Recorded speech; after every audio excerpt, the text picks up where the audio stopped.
नमस्कार, आप देख रहे हैं चैनल वन। कोलकाता मारवाड़ी महिला समिति पश्चिम बंगाल प्रांत सत्र 2024-26 की तरफ से एक फाइनेंशियल लिटरेसी और इन्वेस्टमेंट एवेन्यू मीट के सेमिनार का आयोजन बादाम निवास सॉल्ट लेक में 8 नवंबर को रखा गया। साथ ही आपको बता दें, इस कार्यक्रम की प्रमुख वक्ता रहे सीए मीना अग्रवाल एवं सीए विनय अग्रवाल। सहयोग रहा प्रांतीय अंगदान प्रमुख पूनम अग्रवाल जी का। कार्यक्रम में उपस्थित रही अध्यक्ष सरोज गर्ग, सचिव किरण सरावगी, कोषाध्यक्ष राज अग्रवाल के साथ और भी कई गणमान्य सदस्य और गेस्ट। आगे देखते हैं एक्सक्लूसिव चैनल वन के साथ यह सेमिनार कैसा रहा। वक्तव्य दे। तो मेरा राधे राधे। सभा में उपस्थित हमारी प्रांतीय अंगदान प्रमुख पूनम जी अग्रवाल, हमारी आज की वक्ता सी मीना अग्रवाल जो हमारी सदस्य भी हैं, और विनय जी अग्रवाल जो मीना जी अग्रवाल के पति हैं सीए, तो वो आज जो वक्तव्य देंगे मैं उनका और पूनम जी अग्रवाल का हार्दिक स्वागत करती हूँ। और सभा में उपस्थित हमारे जितने भी सदस्य और उनके स्वागत करती हूँ। आज का हमारा विषय है मुद्रा ताली। मुद्रा ताली का अर्थ क्या होता है, लेकिन हम लोग नहीं जानते कि उस पैसे को हम लोग कैसे इन्वेस्ट करें। अलमीरा में रख देते हैं तो वो पैसा बढ़ता नहीं है। तो आज के ज़माने में हमें ये जानना बहुत ज़रूरी है कि हम अपने पैसे को कैसे इन्वेस्ट करें। इसके लिए आज के हमारी वक्ता सीए मीना अग्रवाल जी और सीए विनय अग्रवाल जी और साथ में हमारी प्रांतीय अंगदान प्रमुख पूनम जी अग्रवाल आज हमें बताएंगी कि हम लोग किस तरह से बैंक की योजनाओं का भी लाभ उठा सकते हैं और हम लोग किस तरह से अपने पैसे को इन्वेस्ट करके ज़्यादा से ज़्यादा हम लोग अपनी इनकम को बढ़ा सकते हैं। आज के महिलाओं को ये चीज़ जानना बहुत ज़रूरी है। इसलिए मैं देख रही हूँ कि हमारे आज बहुत सारी सदस्य आई हैं और बहुत सारी सदस्य इस विषय में इंटरेस्ट ले रही है, जो कि बहुत ही अच्छी बात है। आप सबका बहुत बहुत धन्यवाद। आगे का प्रोग्राम में अब पूनम जी अग्रवाल को हैंड ओवर करती हूँ। सभी को राधे राधे। धन्यवाद सरोज जी। आज हमारे जो राष्ट्र से मिला हुआ है हमारे प्रोग्राम, हमारी राष्ट्रीय अध्यक्ष अंजू जी सरावगी, जो कि बहुत ही दूरदर्शी हैं, और उन्होंने ये सोचा कि हम महिलाएं जो कि बोलते हैं हम होम मेकर हैं, तो हम होम मेकर हैं, उसके साथ साथ हमारे पास जो रिजर्व अमाउंट होता है, जो कि हम लोगों ने देखा कोविड में, और जब नोट चेंज हो रहा था तो लोगों के पास से कितने घरों से रुपए निकले, तो उस रुपयों को हम सही जगह कहाँ इन्वेस्ट करें, क्योंकि हमारे रखे पर रुपये बढ़ते नहीं हैं। इसलिए ये प्रोग्राम राष्ट्रीय तौर पे स्तर पर मुद्रा ताली का लॉन्च किया गया। मुद्रा ताली के लिए हमारी मीना जी जो सीए हैं, विनय जी सीए, और उनकी जो नॉलेज है इसके संबंध में मैं उनके नॉलेज को, और जो कि जिनको कि बहुत सारे पुरस्कार और बहुत सारे अवार्ड मिल चुके हैं, हम लोग बहुत ही उन्होंने अपना एक बेशकीमती समय, और मैं बहुत धन्यवाद देती हूँ। आगे के लिए मैं अपनी मीना जी को इसके पहले मैं सम्मान सबका करना चाहूँगी। पूनम जी अग्रवाल का किरण जी सरावगी हमारी सचिव सम्मान करेगी और उन्हें और गिफ्ट देके सम्मान करेगी।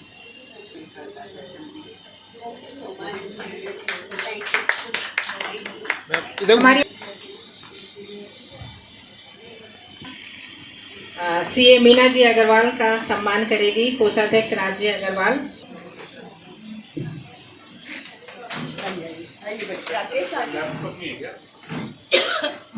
सीए विनय जी अग्रवाल का सम्मान करेंगी उमा जी प्रहलाद का। बहुत स्वागत है विनय जी अग्रवाल।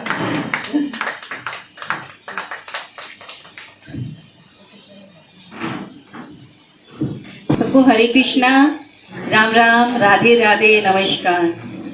मैं सीए मीना अग्रवाल एंड मारवाड़ी महिला समिति की एक मेंबर। वैसे तो यहाँ पर उपस्थित कई लोगों ने मेरे थ्रू आपने भगवत गीता मीरा चरित्र सुना होगा। वो तो मेरा पैशन है, मेरा शौक है, किंतु मेरा प्रोफेशन अलग है। मैं चूँकि सीए हूँ, तो लोगों की फाइल्स मेंटेन करना, उनके अकाउंट्स मेंटेन करना, फाइनेंस का काम, ये सब जो है ऑडिट, ये सब का काम मैं करती हूँ, लोगों का भी करती हूँ। और मेरे जो पति है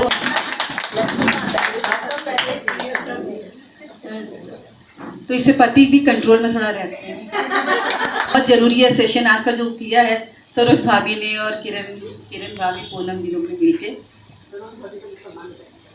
हाँ एकदम बनता है। Very good. रुक जाइए, एक फोटो ले लो।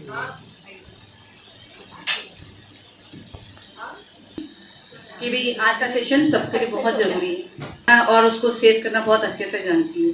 कहाँ से कितने इन्वेलप्स उनको मिलते हैं, सबका हिसाब हमारे पास रहता है। अकाउंट्स में बहुत तेज है हम लोग वैसे देखो तो, और पति लोग से कैसे पैसे लेना है वो भी हम लोग जानते हैं, तो हम लोग इकट्ठा कर सकते हैं। लेकिन उसको बेटर यूटिलाइजेशन कैसे करेंगी, जो पैसे ऐसे ही नहीं पड़े उनका हम फर्दर यूटिलाइज कैसे करें कि उससे पैसे बढ़े।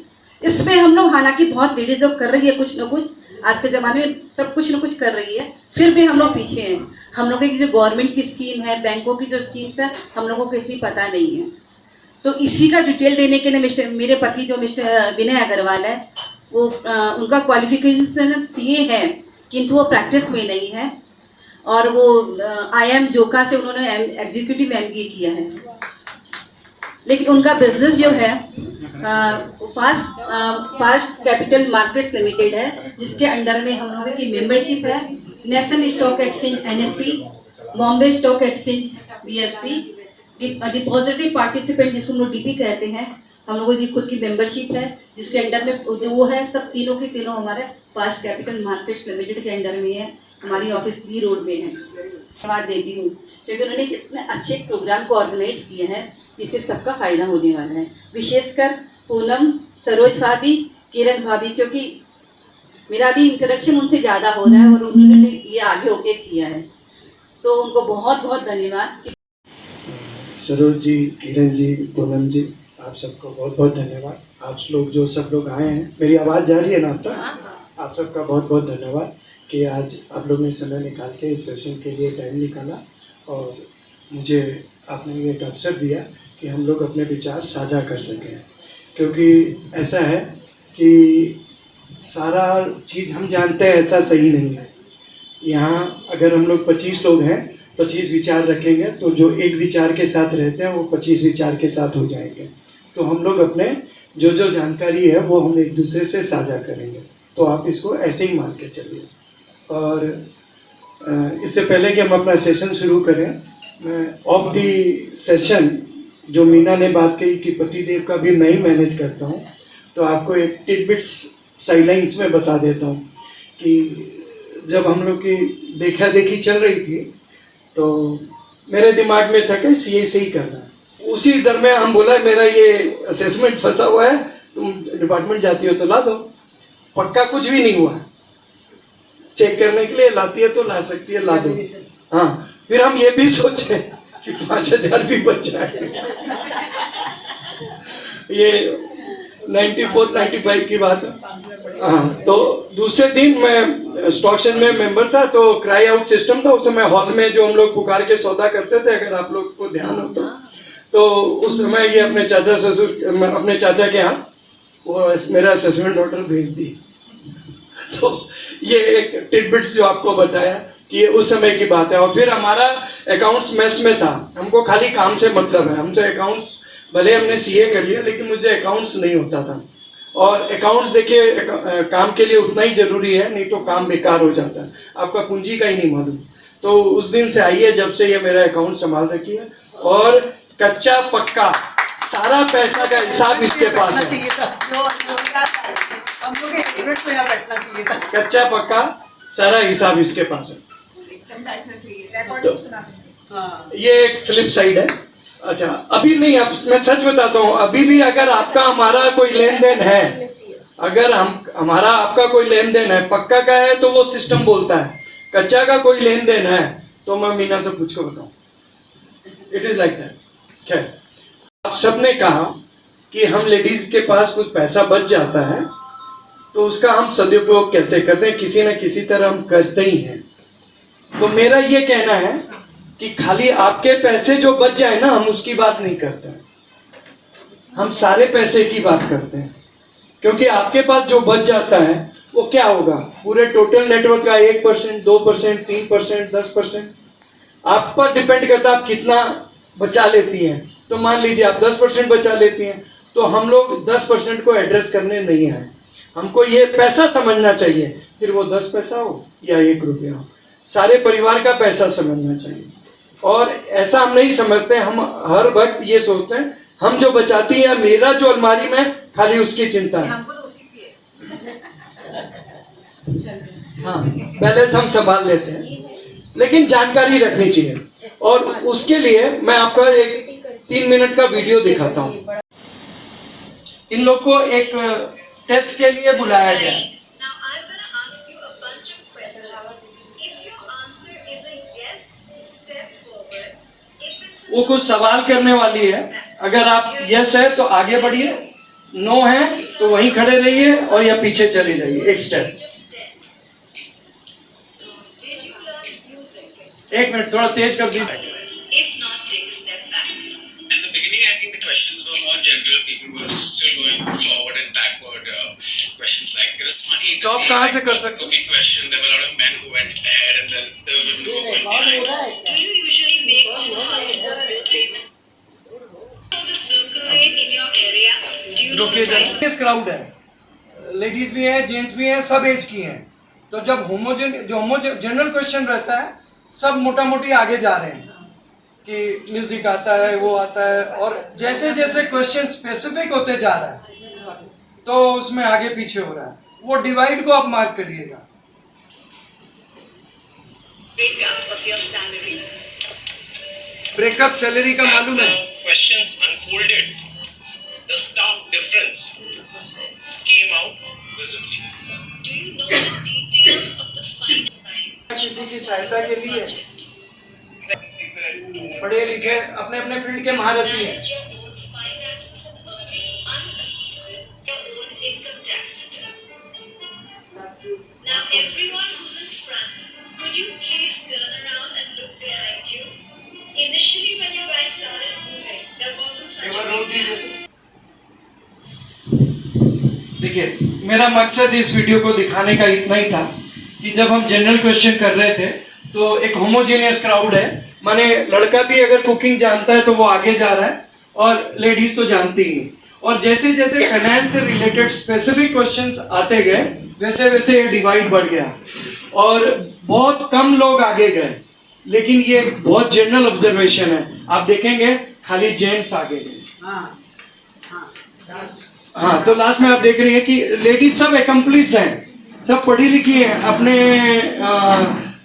फील्ड के वो अच्छे हैं। लेकिन जब फाइनेंस की बात आती है, जैसे बहुत आसान सी बात है, अगर आपको सैलरी मिलती है, मैं कई बार इंटरव्यू में पूछता हूँ तुम्हारी लास्ट पेइंग स्लिप दो, फिर मैं पूछता हूँ ये 4000 क्या चीज का डिडक्शन है, मालूम नहीं, या क्या चीज का जुड़ गया, मालूम नहीं।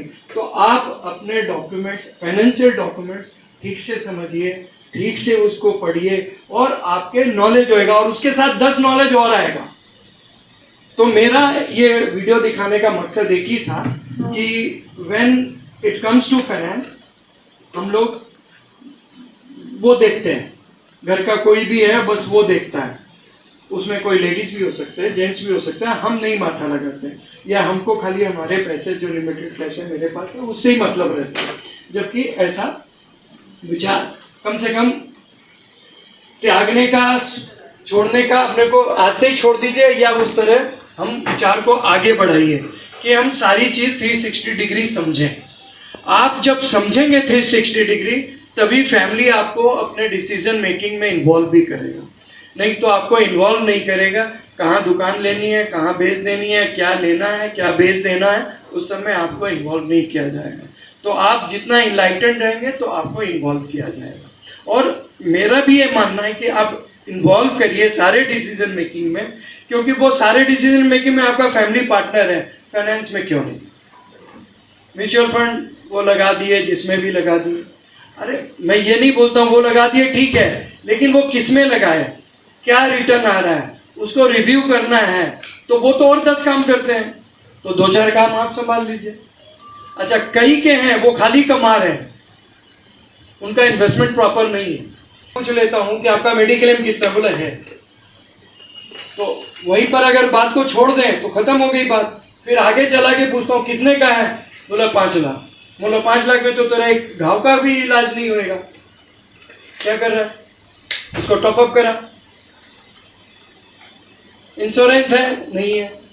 तो आप अगर इस चीज को और इनलाइटन करेंगे तो कई बार 2 बार 4 बार बोलने से वो चीज ही जा सकती है, करी जा सकती है। तो मेरा ये कहना है कि आप अपने पैसे तक मत रखिए, पैसे को जानिए, और जो उसको आप 10 रुपया इन्वेस्ट करिए उतनी ही बुद्धि चाहिए, 10 लाख करिए उतना ही बुद्धि चाहिए। तो हम उस तरह का नॉलेज गेन करें जो हम सारे पैसे से हिसाब कर सकें, और जहां आपको इंटरफेरेंस नहीं करना है तो कम से कम हम समझें कि ये पैसा कैसे है और कैसे इन्वेस्ट हो रहा है। तो आपको अपना नेटवर्क का भी आइडिया रहेगा, हम कब डिटेरिएट कर रहे हैं वो भी आइडिया रहेगा। तो आप फ्लैग कर सकते हैं कि हमारा अगर टारगेट है साल भर का, एक गोल तो सेट करना ही चाहिए ना, साल भर का ये टारगेट है, 2 साल का ये टारगेट है, 5 साल का ये टारगेट है। अगर विशेष नहीं करें तो कम से कम 5 साल का टारगेट तो होना ही चाहिए। चलिए 2 साल का ही टारगेट रखिए, तो हम उसको मेजरमेंट कर पाएंगे कि पैसे के हिसाब से हम ठीक जा रहे हैं कि नहीं जा रहे हैं। हम आज आपको थोड़ा थोड़ा सब चीज़ का एक सेशन करते हैं, क्योंकि बहुत डिटेलिंग में तो नहीं हो पाएगा। ओपन, और उसमें 13 सवाल हैं। अपना नाम, email ID, seminar venue, date और मोबाइल नंबर। पहला सवाल है, who manages your household. और ये जैसे इंटरनेट का जमाना है तो बहुत चीज़ें टिप्स पे है, आप गूगल कर लीजिए, आपको सब कुछ वहाँ मिल जाएगा। और फाइनेंशियल लिटरेसी में सबसे पहले हम एक बात ये समझ लें कि आपका अलमारी में पड़ा हुआ पैसा उतना ही नहीं रहता है। जैसे कई बार स्पीकर्स ने कहा कि हमारा पैसा बढ़ता नहीं है, उतना ही रहता है, ये भी एक मिथ है। आपका पैसा उतना नहीं रहता है। कैसे कम हो जाता है? नहीं, हम बोल रहे हैं कैसे घटता है। आप 100 रुपया रखे, आप साल भर बाद 100 रुपया तो मिलेगा ही, पर उस समय तक तो इसको हम लोग परचेजिंग पावर बोलते हैं। रुपया एक कमोडिटी समझ लीजिए, रुपया एक कमोडिटी है, उसको आप देते हैं, 5 किलो आलू लेते हैं, वही रुपया 100 रुपया आप साल भर बाद देंगे। हम साइक्लिकल बात नहीं कर रहे हैं, अभी आलू की फसल खराब हो गई, अचानक 200 हो गया, उसकी बात नहीं कर रहे हैं। एक जनरल इन्फ्लेशन की बात कर रहे हैं, जिसका सही टर्म है मुद्रास्फीति, जिसमें मुद्रा का वैल्यू गिरता है। तो आज जो 100 रुपया खरीदता है वो 100 रुपया कल नहीं खरीद पाता, हो सकता है वो 4 किलो खरीदे। और इसको खाली आप आलू को बेंचमार्क मत मानिएगा, क्योंकि फसल अच्छी होगी और उसे 6 किलो आ गया, लेकिन आपका हाउस होल्ड एक्सपेंसेस 100 रुपये में चलता था, अगले साल 100 में नहीं चलेगा, तो आपका रुपया घटा ही है, घटना। तो मेरा रुपया साबुत पड़ा है, एकदम सुरक्षित पड़ा है अलमारी में, ऐसा नहीं है। वो बंद अलमारी में भी रुपया घटता है, और नहीं बढ़ेगा, बढ़ेगा नहीं, वो अलग बात होगी। मुद्रा में बढ़ता ही है, डिफ्लेशन नहीं होता। इन्फ्लेशन से आपका रुपया घटता है, डिफ्लेशन से आपका रुपया बढ़ता है। तो रुपी टर्म्स में डिफ्लेशन नहीं होता है, इन्फ्लेशन नहीं होता है। That is one. और इसका एक बहुत बढ़िया उदाहरण मैं आपको बोलता हूँ। यहाँ सब लोग फॉरेन टूर करते हैं, आप कितना रुपया लेके डॉलर खरीदते थे और 2 महीना बाद ही कितने में खरीदते हैं, 4 महीना बाद ही कितना में खरीदते हैं, आप उसी से खाली समझ लीजिए कि आपका वैल्यू गिर गया।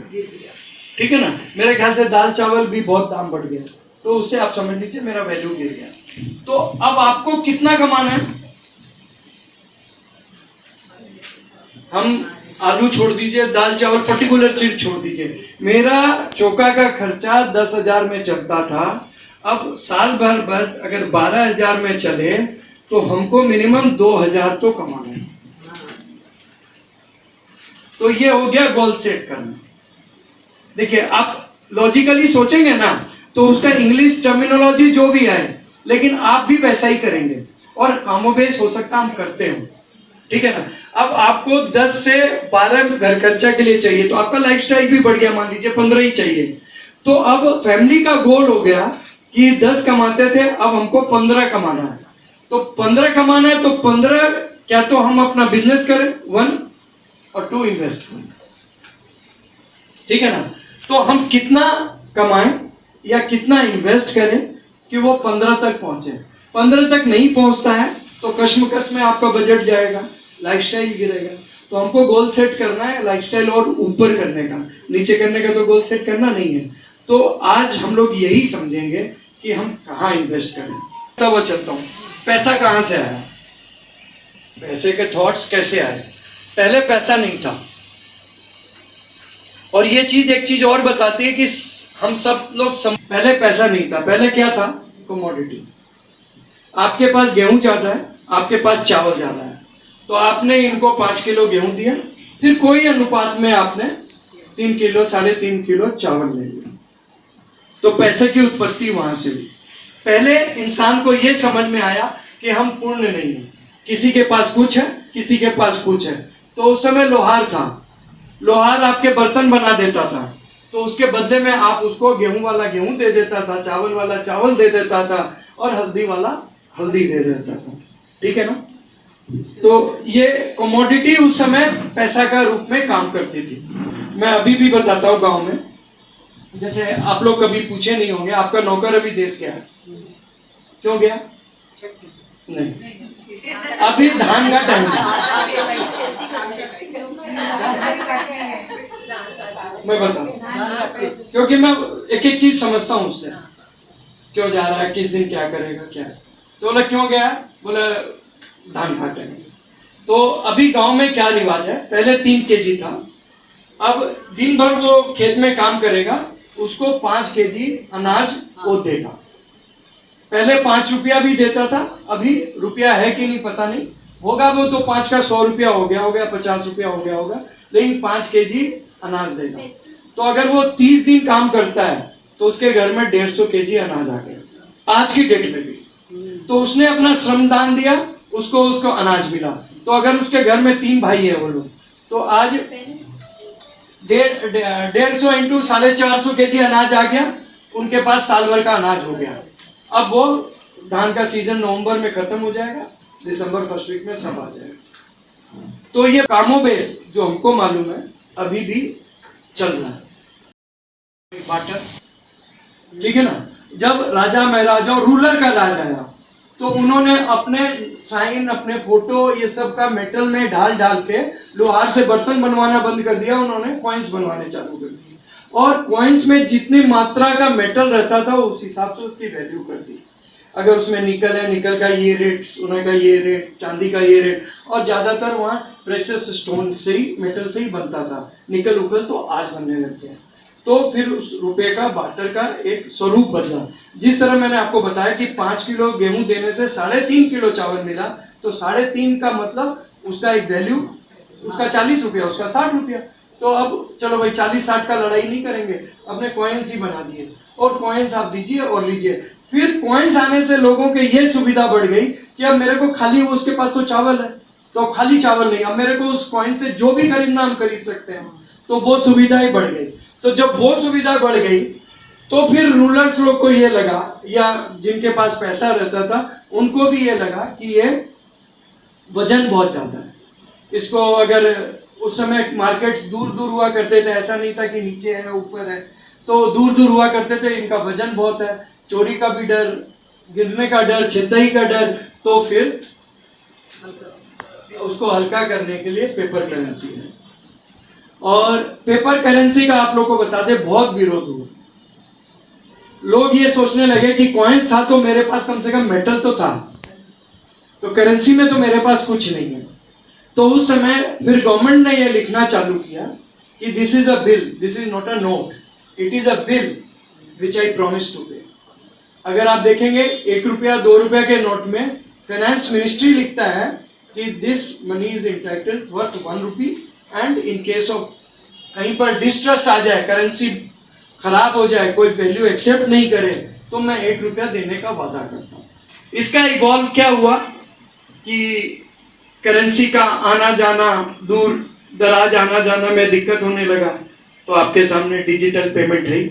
हम आरटीजीएस नेफ्ट करते थे, अभी आपके मोबाइल से होता है, उसमें हजार तरीके आ गए।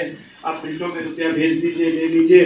अब मोबाइल नंबर धीरे धीरे आपका वही आइडेंटिफिकेशन हो जाएगा, इसलिए मोबाइल नंबर कम से कम चेंज करिए, नहीं तो आपका आइडेंटिफिकेशन कंफ्यूजन में चला जाएगा। इस फेयर में भी अगर कोई डेवलपमेंट आता है, उसको आप और 10 नियम लगा के उसको संयोजित कर लीजिए, उसको सही तरीका कर लीजिए, लेकिन उस डेवलपमेंट को रोकना नामुमकिन है, और जो रोकेगा वो पीछे रह जाएगा। तो क्रिप्टो करेंसी भी मुझे लगता है 1-2 साल में भारत में भी लीगल हो जाएगा। तो उसके बाद हमको लगता है ये बैंक में बैलेंस रखने का भी झंझट कम हो जाएगा। तो ये मैंने आपको रुपए के बारे में एक फुल सर्किल बताया। बैंक में नहीं रखी जाएगी तो और ठीक है ना, फिर आपको फिजिकल रुपया लाना ले जाना नहीं है। क्रिप्टो करेंसी जब सबको ही लेने लग जाएगा, मान्यता मिल जाएगी, फिर आपको हार्ड कैश रखने का दरकार नहीं।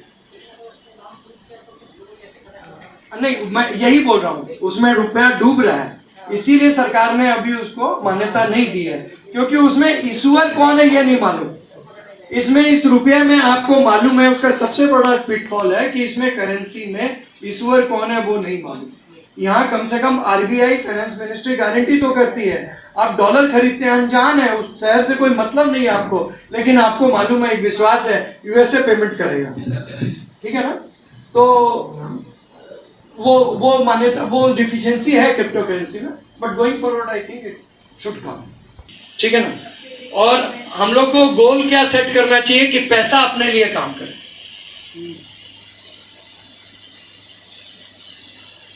You are working for the money. After a stage, goal set ऐसा करना चाहिए कि money should work for me. I am playing golf and money is working for me. तो वो कैसे होगा? अभी हम लोग क्या करते हैं? Revenue, income, expenses, then saving. अगर you want money to work for you, then income, first saving, then expenses. आप अपना गोल सेट कर लीजिए, 10%, 20%, 30% हम सेविंग करेंगे, फिर बचा वही एक्सपेंसिव। तो वो अगर आप कर लेंगे, then I'm sure going forward, time horizon बोलना मुश्किल है, बिकॉज गोल सेट कितना का किया नहीं मालूम, but going forward money will start working for you, ठीक है। पीछे वाले में चलिए, हाँ ठीक है। Passive for you, even you are sleeping, even you are playing golf, it's working for you, it grows with you with the each passing minutes.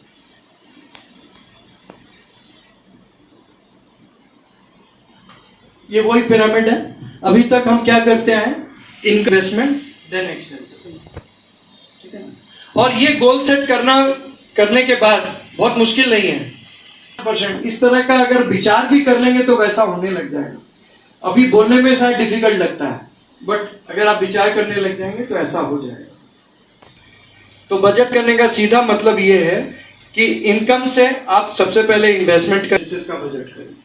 उसमें आप 10%, 20%, 30%, कभी नीड आ गया, शादी आ गया, वो आ गया, वो आप गोल भी हो गए, डी फोकस हो गए, उसमें से निकाल लिया, वो अलग विषय है। लेकिन अगर इस तरह का अप्रोच कर लेंगे तो आप देखेंगे इन्वेस्टमेंट आपका ग्रो करने लग जाएगा। हम पूरा रुपया का बात कर रहे हैं, और आप उसको किस इकाई पे एप्लीकेबल करना चाहते हैं, तो लेट अस अंडरस्टैंड इट कि फर्स्ट आप पहले ही अपना रुपया पे कर लीजिए, देन घर का रुपया में कर लीजिए, देन अगेन आपका पर्सनल रुपया में तो देखिए सारा इन्वेस्टमेंट है, उसमें तो एक्सपेंसेस है नहीं। तो हम अपने बातचीत को छोटे दायरे में नहीं रखते हैं, ठीक है ना। आपका जो पर्सनल एक्सपेंसेस है वो तो खाली इन्वेस्टमेंट है, उसमें तो एक्सपेंसेस है नहीं। मैं तो सारे रुपए की बात कर रहा हूँ, आपकी फैमिली को मैं यूनिट मान रहा हूँ,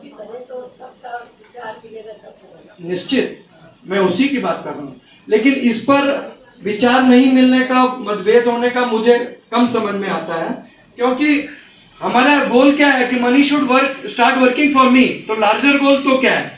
वही है। अभी आप बोलते हैं ना 24 घंटा घटा, क्यों? कि मैं 12 घंटा पर ला सकूं, because for rest of the 12 घंटा money is working for you. एक मिनट, आप बहुत बढ़िया बात समझिए मेरी।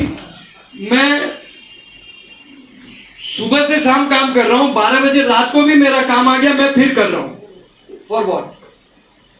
कि थोड़े दिन बाद मैं रात वाला काम नहीं करूंगा, फिर थोड़े दिन बाद मैं 9 बजे वाला नहीं 5 बजे वाला करूंगा, फिर थोड़े दिन बाद मैं और कम का करूंगा, because why? Money has started working for you. Money will start giving time to yourself. अच्छा एक बात बताइए, हमारे यहाँ वानप्रस्थ था ना कि एक्स उम्र के बाद आप फिर काम करें, तो उसका अंडरलाइन प्रिंसिपल क्या है ये बताइए? Money is started working for you, तभी आप वानप्रस्थ में जा सकते हैं, नहीं तो खटिए। You see 80 year old working, उनके पास तो कोई वानप्रस्थ नहीं है, पढ़े तो वो भी है वानप्रस्थ, because money is not working for they are working for money. वानप्रस्थ का अंडरलाइन प्रिंसिपल क्या है बताइए? आप 60 में सारे कार्यक्रम घर वर चला के आराम से घर में बैठ के अपने पैशन को परस्यू कर सकते हैं। आप बैडमिंटन खेलना चाहते हैं, गोल्फ खेलना चाहते हैं, कैसे कर सकते हैं? क्योंकि टेबल पे खाना आ रहा है। तो money has started working for you, money has started working for you, ठीक है ना? तो ये माने उसको आप मन में भी रखेंगे ना, तो ये एप्लीकेबल धीरे धीरे धीरे हो जाएगा। और उसमें कौन सहायता करेगा आपका? जो आप पहला जो चरण है इनकम के बाद इन्वेस्टमेंट, वही आपका सहायता करेगा। आप लोग कई बार बोलते हैं कि मैं पेट काट काट का बच्चा ना पढ़े, हम लोग बोलते हैं ना, तो वो क्या है? You have invested in education of a child, then child started earning for you, then you started roaming the world, money has started working, that investment has started working for you। अगर इसको हम technology में बात करें, इसमें माँ की ममता, वात्सल्य और अपने घर का हिसाब किताब या अपने पीढ़ी का संपर्क, वो सब अगर हम छोड़ दें, तो अगर प्योर हम अगर फाइनेंशियल टर्म्स में देखें, you have invested that, you are supposed to get the return. आप लोग पिछली बातें थोड़ा ध्यान रखिएगा, उससे रिलेट करके सब कुछ आएगा। हम 10 से 12 कैसे करें? 2000, ये 2000 कहां से आया? ये 2000 का भी मैंने कोई एडॉक फिगर नहीं बोल दिया, ठीक है ना? ये इन्फ्लेशन का रेट है। अभी भारत में इन्फ्लेशन का रेट आप गूगल करिए या रोज आप इकोनॉमिक्स या बिजनेस पेपर पढ़िए, रोज आता है इन्फ्लेशन का रेट। आज क्या है, कल क्या है, परसों क्या है। कंज्यूमर इन्फ्लेशन आता है, होलसेल इंडेक्स भी आता है। आप कंज्यूमर इन्फ्लेशन पढ़िए तो वहां से पता चलेगा कि ओवरऑल उसमें कुछ चीजें उन्होंने इंक्लूड कर रखी है, ठीक है ना? शुगर है, दाल है, पल्सेस है, ये सब इंक्लूड कर रखी है।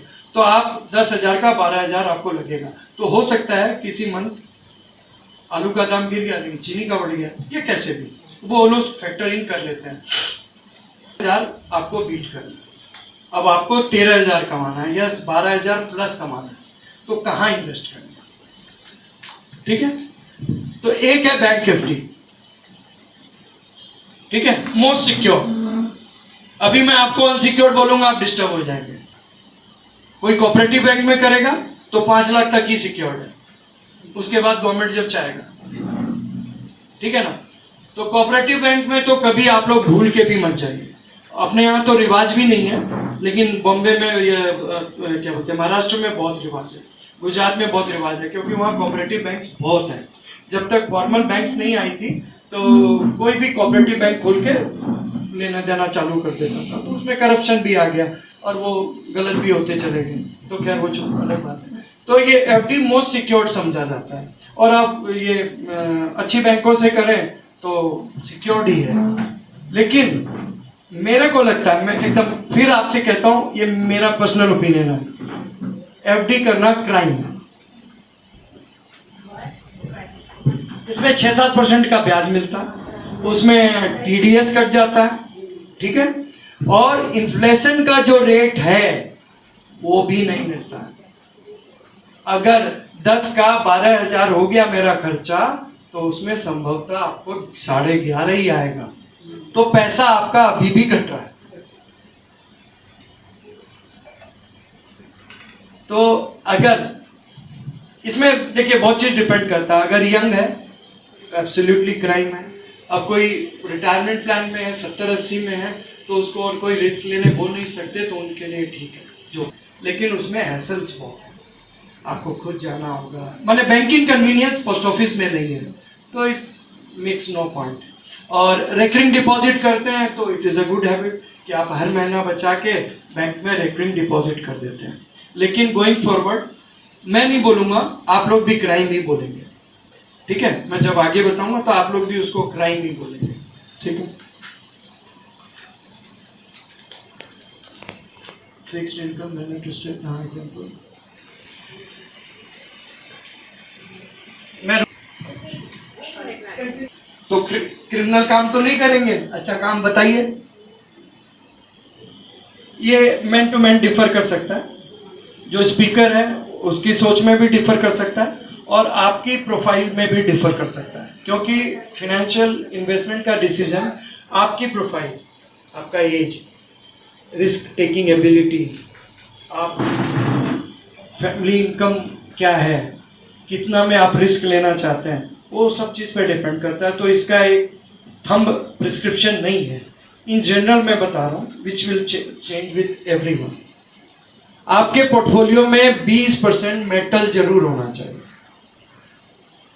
तो उस मेटल में 20% में आप समझिए आप अपने टाइम बे टाइम अपना सोना चांदी हीरा खरीदते ही रहते हैं, उसको भी आप इसी में जोड़ लीजिए।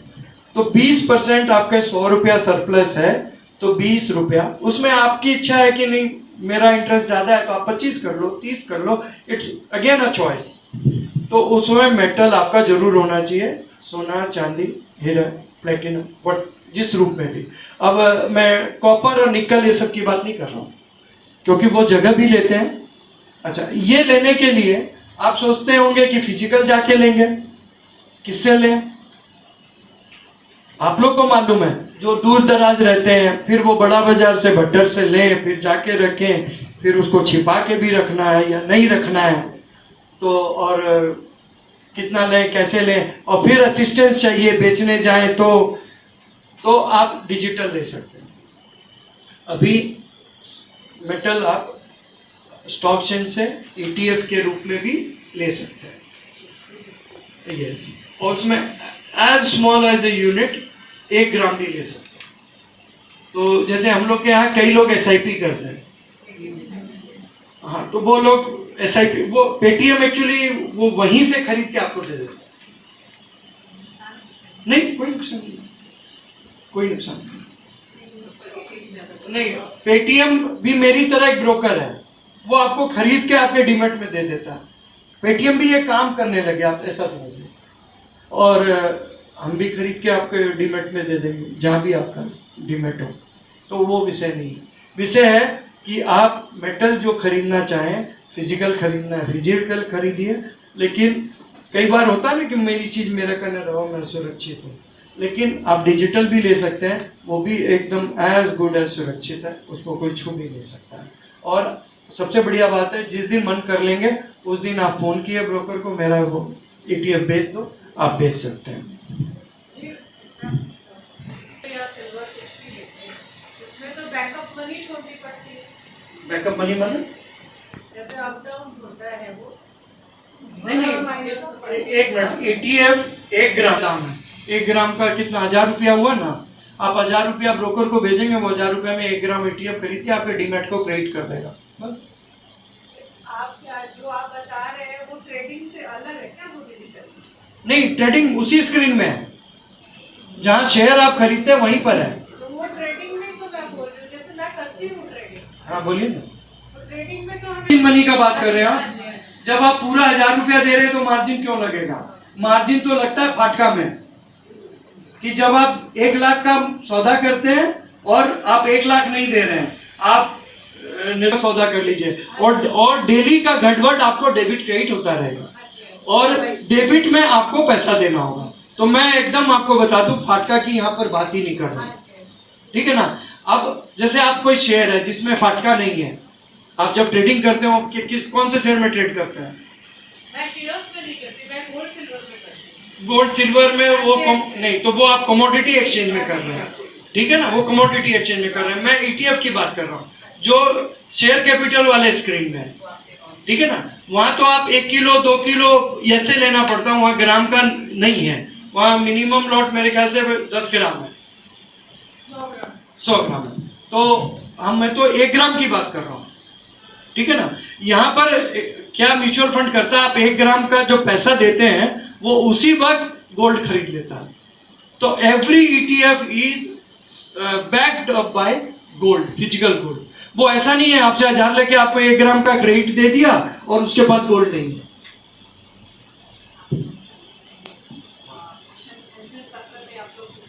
अच्छा ठीक है ना। तो आप इस तरह ले सकते हैं। और एक सेक्टर है रियल एस्टेट, ठीक है ना। वो आपका घर है, दुकान है, एक फैमिली इन्वेस्ट करता ही रहता है, इधर लीजिए उधर लीजिए। तो आपके टोटल पोर्टफोलियो में रियल एस्टेट भी होना चाहिए।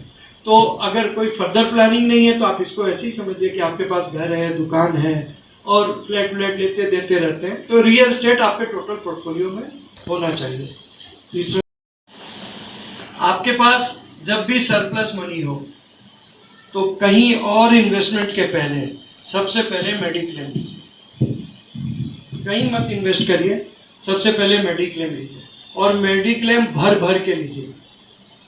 क्योंकि हम लोग मिडिल क्लास हैं, अब कोई किसी को मरते हुए नहीं देख सकता, वो सब कुछ बेच बाच के भी इलाज कराएगा, ठीक है ना। ये बात सब मानते हैं ना कि कोई को दे दो, बोले नली काट दो, हो गया काम खत्म। वो अपन के उसमें भी नहीं है, संस्कार में भी नहीं है, कर भी नहीं पाएंगे। और आजकल कोई चीज सस्ता नहीं है, तो आप अपने आज ही जाके अपना मेडिक्लेम रिविजिट करिए। ऐसा नहीं है कि वो देखा यो देखा, बता मैंने कितना की मेडिक्लेम 5 लाख, बोला उड़े से तो मुकुंदपुर को नहीं ले जा पाओगे 5 लाख।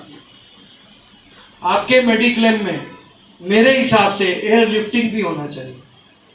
आपके मेडिक्लेम में मेरे हिसाब से सिंगापुर अमेरिका इंक्लूड होना चाहिए। मैं इसलिए मैक्सिमम आपको बता रहा हूं, तो कम से कम उसका आधा तक तो जाइए, और जो जा सकते हैं वो पूरा तक जाइए। और उसका एक छोटा सा टिप दे देता हूं, कभी कभी इंश्योरेंस पे क्लास लेंगे तो अपने डीप बात करेंगे। एक छोटा सा टिप दे देता हूं, बेस इंश्योरेंस हरदम महंगा रहता, टॉपअप सस्ता रहता है, और सुपर टॉपअप और सस्ता रहता है। हाँ, वो सारा insurance company to company depend करता है। कोई करता है, कोई नहीं करता है, कोई कुछ में करता है, कोई इतना ही करता है, कोई उतना ही करता है। हाँ, तो उसमें मैं आपको बता दूं कि आपका बेस इंश्योरेंस है उसको उतना ही रहने दीजिए, वो महंगा रहता है। मान लीजिए आपका बेस इंश्योरेंस 10 लाख का है, तो आप टॉपअप ले लीजिए 10 डिडक्टिबल। टॉपअप बहुत सस्ता मिलता है। सस्ता क्यों मिलता है वो फंडा समझा देता हूँ। क्योंकि वो सेकंड इंश्योरेंस कंपनी जो टॉपअप देती है वो समझता है कि मुझे तो 10 लाख तक देना ही नहीं है, 10 लाख तो वो बेस वाला देगा, ठीक है ना। दूसरी कंपनी से भी ले सकते हो, उससे भी ले सकते हो जिनसे है, ठीक है ना। तो वो आप ऐसा समझो, नेशनल इंश्योरेंस से ही आप ले रहे हो बेस 10 और उसी से टॉपअप ले रहे हो, तो आपके लिए 2 कंपनी है। तो वो 10 का सस्ता इसलिए है कि मुझे 10 लाख तक देना नहीं है, और 10 लाख से ऊपर कहीं जाता है, उनके पास एक कैलकुलेशन रहता है, उस हिसाब से वो लोग एक एल्गो के हिसाब से उसका प्रीमियम फिक्स करते हैं। तो सबसे पहले आप जाके आज अपना इंश्योरेंस देखिए और वो सफिशिएंट है कि नहीं ये देखिए, ठीक है ना। फिर उसके बाद लाइफ इंश्योरेंस, टर्म इंश्योरेंस जरूर लेना चाहिए। मेडिकल के बाद आप टर्म इंश्योरेंस लीजिए। टर्म इंश्योरेंस क्या है? It gives you money only after the event. तो आपकी लाइफस्टाइल बरकरार रहे, कोई के जाने आने से हमारा जीवन यापन वैसे ही चलता रहे, तो वो अपने को टर्म इंश्योरेंस जरूर लेना चाहिए। तो आप जो टर्म इंश्योरेंस लेते हैं उसमें आजकल रेगुलर 80 साल जी रहे हैं तो 80 साल का प्रीमियम देना पड़ेगा हर साल, ऐसा सिस्टम नहीं है। अब आ गया है 5 साल भी पेमेंट दे सकते हैं, 10 साल भी दे सकते हैं, 12 साल भी दे सकते हैं, 15 साल भी दे सकते हैं। वो आपके चॉइस पे है कि आप जितना प्रीमियम टर्म चुनेंगे उतना ही दिया, उसके बाद वो पूरा आपके लाइफ लॉन्ग। और उसमें नॉमिनी जोड़ना मत भूलिए। और अब ये नियम आ गया है, नॉमिनी में आप 1 नाम भी डाल सकते हैं, 2 नाम भी डाल सकते हैं, 5 नाम भी डाल सकते हैं। और एक बात और बता दूं आपको, नॉमिनी लीगल हायर नहीं है, नॉमिनी कस्टोडियन है। अगर आपका पॉलिसी में हम नॉमिनी हैं तो पैसा मेरे पास आएगा, but it's not my money. फिर आपका सक्सेशन प्लान में अगर उसमें नाम है बेटा, दो बेटा है, हस्बैंड है, पोता है, तो I am suppose to give that money to them. तो अगर आप अपने नॉमिनी में एक बेटा का नाम लिखते हैं तो वो पूरा पैसा बेटा ना दे दियो, एक ना दे दियो, ऐसा नहीं है। Nominee is a custodian. फिर लीगली जिसको जितना मिलना चाहिए, बहन का भी हिस्सा हो गया, उसका भी हो गया, तो they will get from him, he has to give.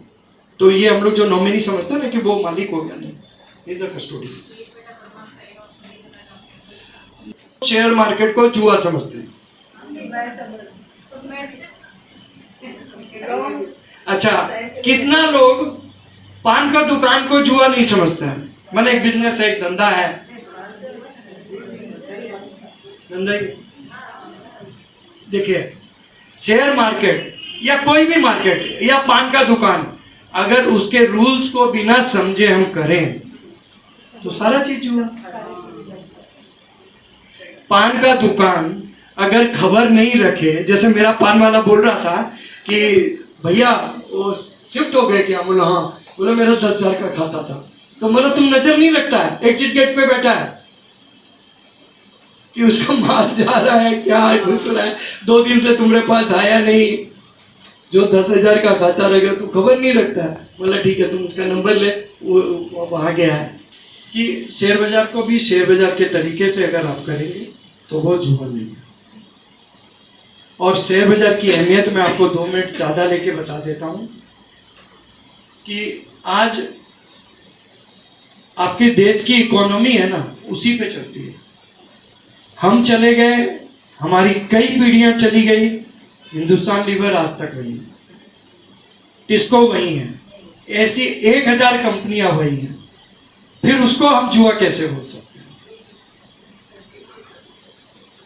तो आज आप अपना भाव बदल दीजिए कि शेयर बाजार जुआ नहीं है।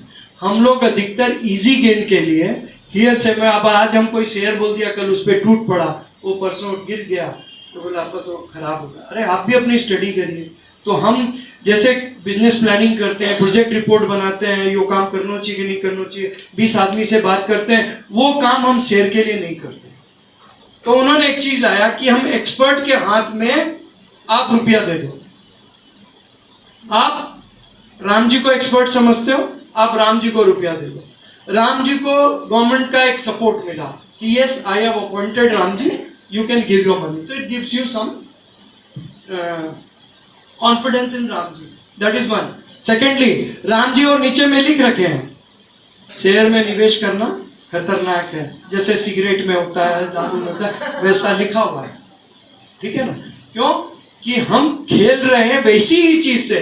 म्यूचुअल फंड जो राम जी ने आपने पैसा दिया, वो कहाँ लगा रहे हैं? वो ऐसी ही चीज में लगा रहे हैं जिसमें गड़बड़ होना है। उसमें तो उनको अपनी बुद्धि से इन्वेस्ट करके, रुपया जनरेट करके अपने लिए भी पैसा निकालना है। They will charge themselves also 2%, 3%, 4% of total corpus. 5,000 crore है तो पहले तो वो 500 करोड़ अपना निकालेगा, फिर बैलेंस आपको बांटेगा। वो एक्सपर्ट है, आपको पढ़ने का दरकार नहीं है, आप खाली फंड के बारे में जानिए। ऐसा राम जी उन्होंने 100 बना दिया। रुपए का 1,006 रुपया देता है तो आपका इन्फ्लेशन एडजस्ट नहीं होता।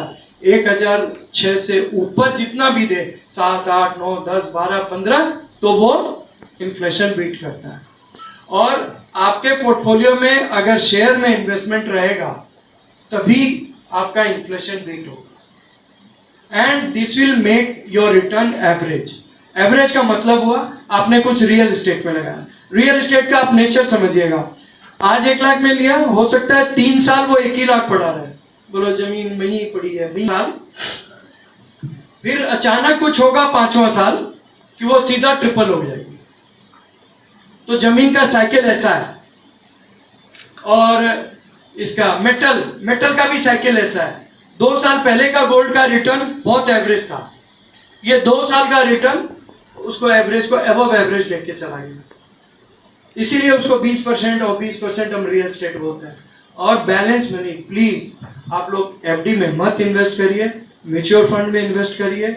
और म्यूचुअल फंड में आपके प्रोफाइल जितना, माने आप समझिए यहाँ 1000 प्रोफाइल है, तो 1000 प्रोफाइल को समझ के उसी हिसाब का म्यूचुअल फंड देना, ये एक्सपर्ट लोग का काम है।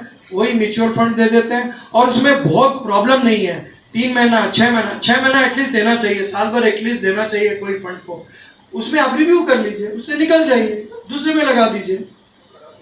और इसमें क्या है, शॉक ऑब्जर्वर ये रहता है कि आप एक टिस्को लेते हैं तो खाली टिस्को का गेन और लॉस आपके आ जाता है, और अगर आप स्टील में इन्वेस्ट करते हैं तो 10 स्टील कंपनियां उसके साथ आ जाती हैं। तो अगर टिस्को नहीं बढ़ा तो दूसरी स्टील कंपनी बढ़ रही है, इस तरह करके आपका रिटर्न एवरेज आउट हो जाता है, जिसमें लॉस की गुंजाइश बहुत कम रहती है। आप लोग को क्या मुद्रा योजना समझना है? वैसे कोई को जानने की इच्छा है, कोई कुटीर उद्योग या छोटे उद्योग करना चाहता है, कोई लोन लेना चाहता है? 3 स्कीम है गवर्नमेंट की, बहुत बढ़िया स्कीम है, या मैं क्विकली बोल देता हूँ, जस्ट पासिंग। नहीं है, कोई अगर देखिए कुटीर उद्योग करना चाहता है तो सब जगह बोलते हैं ना कोलैटरल दो, बदले में गिरवी कुछ रखो, गोल्ड, रियल एस्टेट, तभी हम लोन देंगे। तो ये मोदी जी के आने के बाद ये चीजें एकदम बदल सी गई हैं। तो वो चाहते हैं कि आप नौकरी कम करें, अपना कुछ काम करें।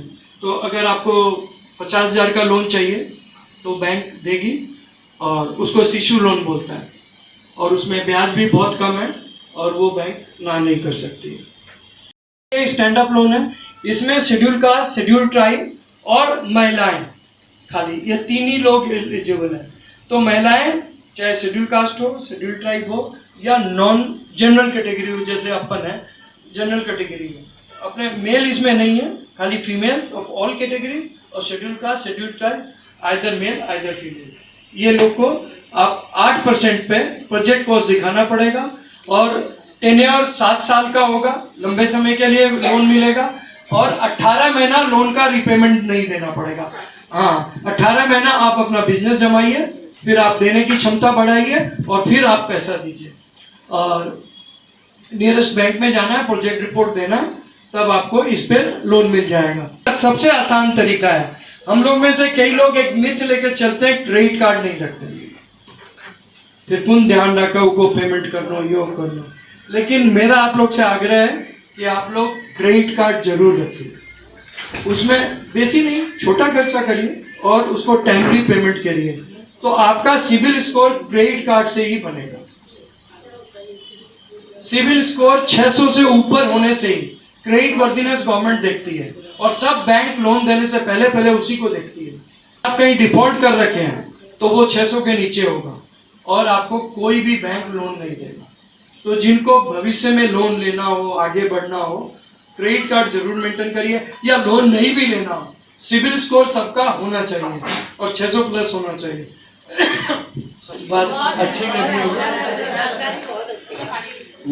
अब आपको कभी कोई प्रॉब्लम हो, कुछ जरूरत हो तो मतलब, अरे भाभी एनी टाइम मैं आपको फिर बता देता हूँ, I am a jack of few things, थोड़ा बहुत जानता हूँ, एन एक्सपर्ट ऑफ नॉन।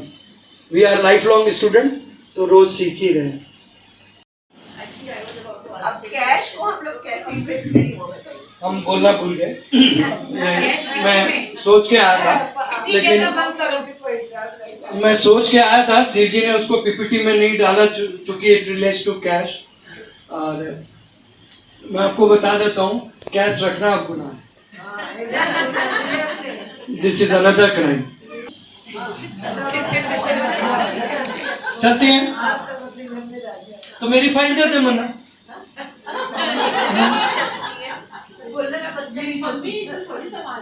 नहीं, को नहीं संभालू, उमा जो रुपया वो मेरा है।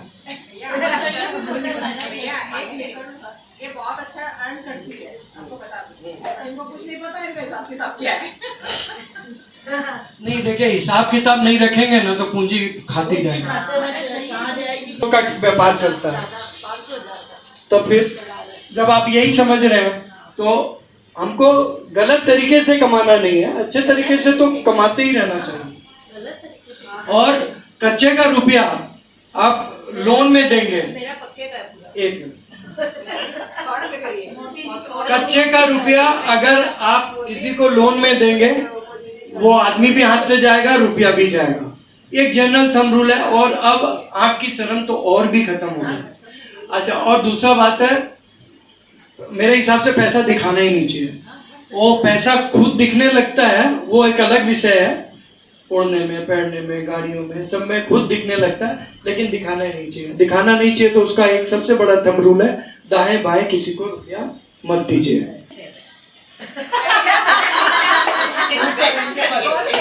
आप एक मिनट हम लोग let us be very serious what you are talking about. एक minute let be very serious we should be talking about. अगर आपके पास छोटा मोटा रुपया है तो आपके ITR देख के हम बता सकते हैं। बड़ा रुपया है तो उसका कोई तरीका पक्का करने का नहीं है। सीधा जाइए, गोल्ड ले लीजिए, गोल्ड तो आराम से मिल जाएगा। गोल्ड ले लीजिए और किसी से मत पूछिए कि गोल्ड के लागे। गोल्ड या सिल्वर ऐसा कुछ? सिल्वर में देखिए आपका अलमारी में जगह ज्यादा लेगा। छिपाड़ा रुपया तो वो चांदी बोल दोगे वो, और वो इतना सही आ जाएगा। मैं सीरियस टॉक कर रहे हैं। गोल्ड ले लीजिए, प्लेटिनम भी मत लीजिए, प्लेटिनम का रिटर्न उतना अच्छा नहीं है। गोल्ड ले लीजिए। और गोल्ड में सबसे बढ़िया बात है कि छोटी जगह लेता है और आपके पास हर टाइम काम आएगा। और गोल्ड इसलिए भी ले लीजिए कि अभी गवर्नमेंट भी गोल्ड ले रही है इनकम टैक्स के लिए। इनकम टैक्स के लिए आधा किलो है, और जेंट्स के लिए कुछ ग्राम है। वो कैलकुलेशन में आप जाएंगे, हाँ, तो वो कैलकुलेशन में आप जाएंगे तो फिर आप उसी हिसाब से जोड़ लीजिए।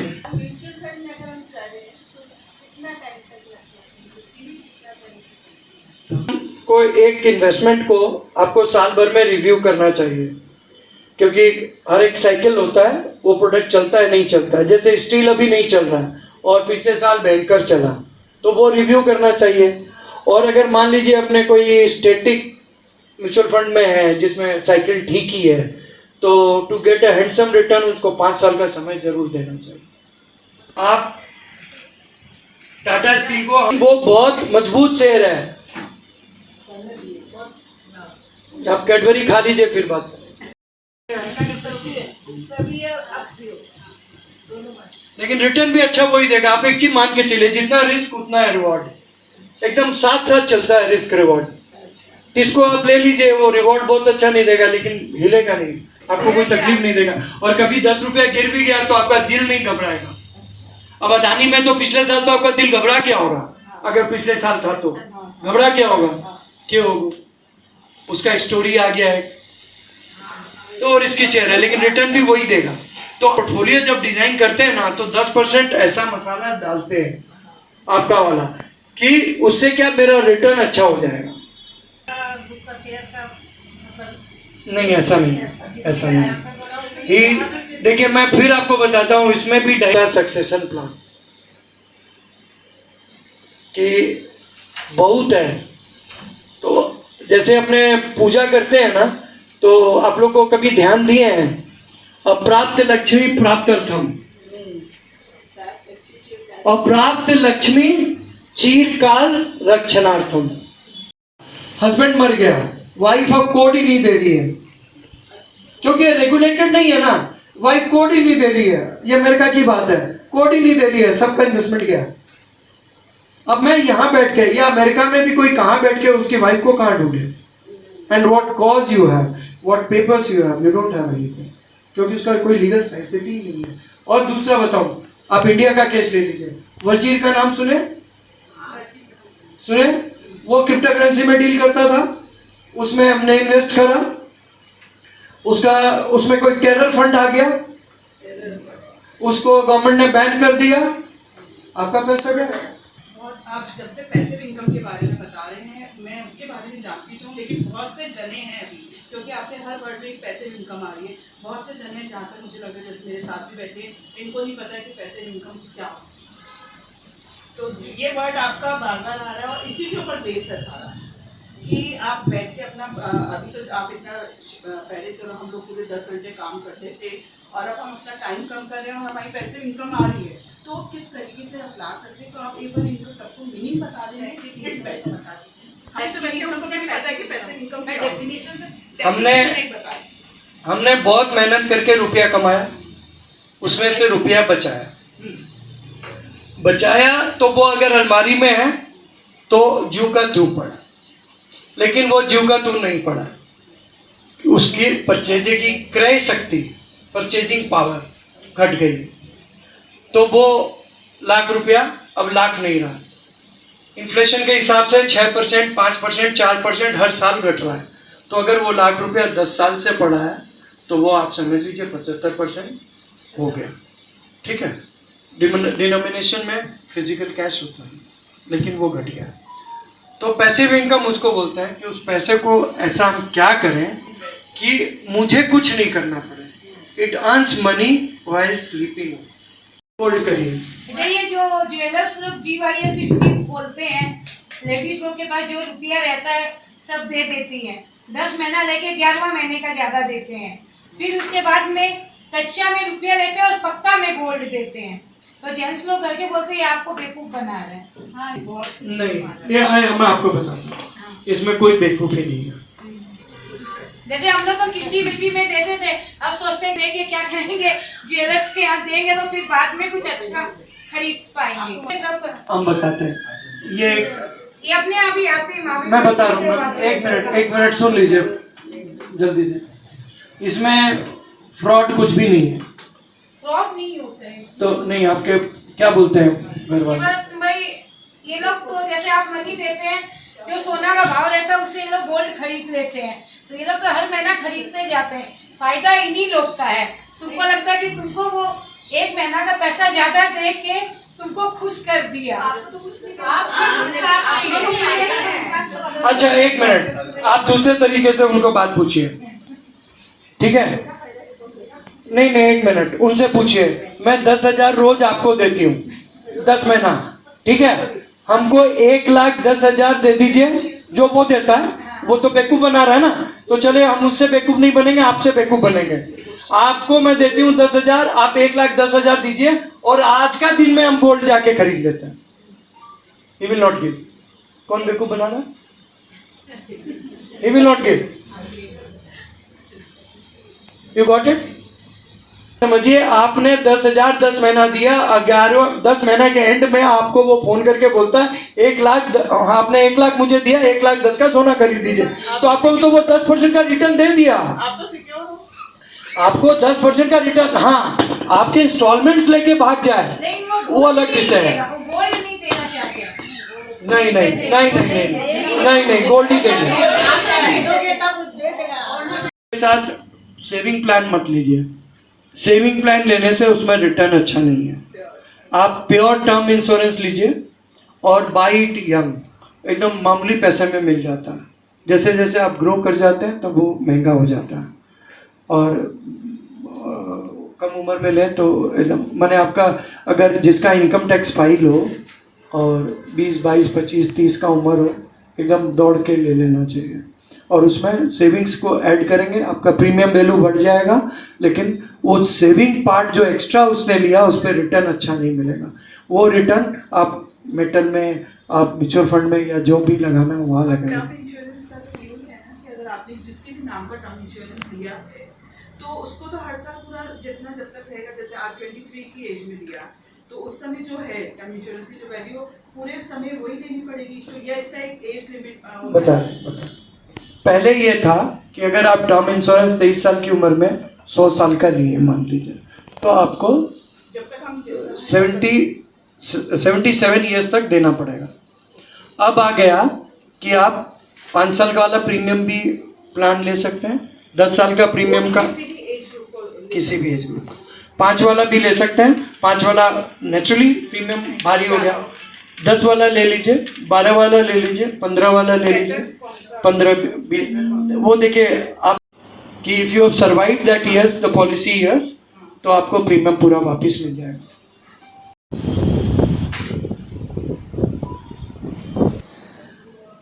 कलकत्ता मारवाड़ी महिला समिति में अध्यक्ष सरोज गर्ग।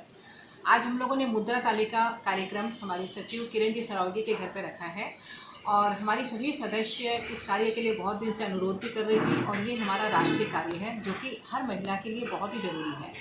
हम सब महिलाओं के पास में कुछ न कुछ अमाउंट एक रहता ही है। उस अमाउंट को हम लोग कैसे बढ़ाएं, कैसे अपनी ज़िंदगी में कार्यक्रम में इसको हम लोग यूटिलाइज़ करें, इस चीज़ को हम लोगों को सीखना बहुत ज़रूरी है। इसके बारे में हमारी जो वक्ता है सीए मीना अग्रवाल और सीए विनय जी अग्रवाल और हमारे साथ प्रांतीय अंगदान प्रमुख पूनम जी अग्रवाल, इन लोग हम सबको बहुत अच्छी तरह से वो समझा रही हैं और बहुत ही अच्छी तरह से उन लोग समझाएगी। और जो भी प्रश्न हमारे सदस्यों के मन में होगा वो ज़रूर उनसे पूछे, जिससे कि वो बहुत अच्छी तरह से समझ पाए। आज की जो युग की जो नारी है, आज की नारी का ये ज़माना है कि वो अपने पैसे के महत्व को समझे और उसको सही जगह सही योजनाओं में लगाए। धन्यवाद। का सचिव किरण सरावगी, राधे राधे।